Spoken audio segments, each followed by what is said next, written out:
सबसे ज्यादा सर मेरा स्टाइलम इंडस्ट्री है जिसमें मेरे 280 शेयर है। और उसका है एवरेज 1710 रुपये। स्टाइलम इंडस्ट्रीज 1612 पे चल रहा है, आपने 1710 पे लिया हुआ है। ये लंबी अवधि, ये प्लाईवुड वगैरह बनाती है। आपने लंबी अवधि के लिहाज से लिया था या ट्रेडिंग वेडिंग करी थी? क्यों लिया था सर स्टाइलम? एक्चुअल रेडार पे कैसे आया था? सर एक्चुअल में ये मेरे फादर ने लिया था 20 रुपीज में।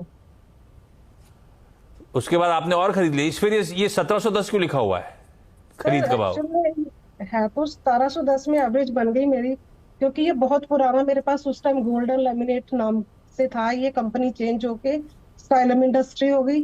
तो उस टाइम ये 20 रुपीज का शेयर था। अब इसका एवरेज सेल परचेज करके मेरा 1710 हो गया सर इसका रेट।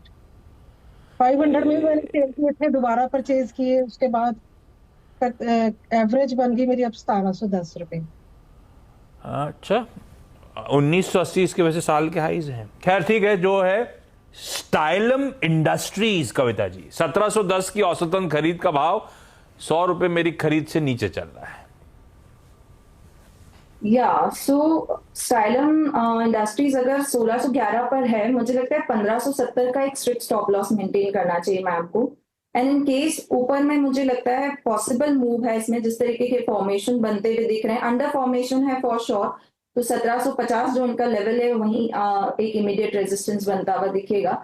एज ऑफ नाउ 1570 का एक स्ट्रिक्ट स्टॉप लॉस मेंटेन करना चाहिए इवन फॉर स्टाइलम। और अभी प्रीवियस जो हमने काउंटर देखा, अगर इसी थीम में जाना है तो मुझे लगता है सेंचुरी प्लाईबोर्ड ये भी एक अच्छा काउंटर है जहां आप आपके निवेश को शिफ्ट कर सकते हैं, जहां बेहतर टारगेट्स 800 रुपए तक के आते हुए दिख सकते हैं और मोर प्रॉमिसिंग काउंटर।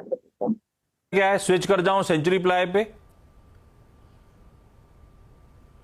मैं कह रहा हूं बेहतर क्या है, आप रिकमेंड कर रहे हो स्टाइलम से निकला जाए और सेंचुरी प्लाई पे वो पैसा मूव करा जाए, अगर तो इसी सेक्टर में रहना है तो?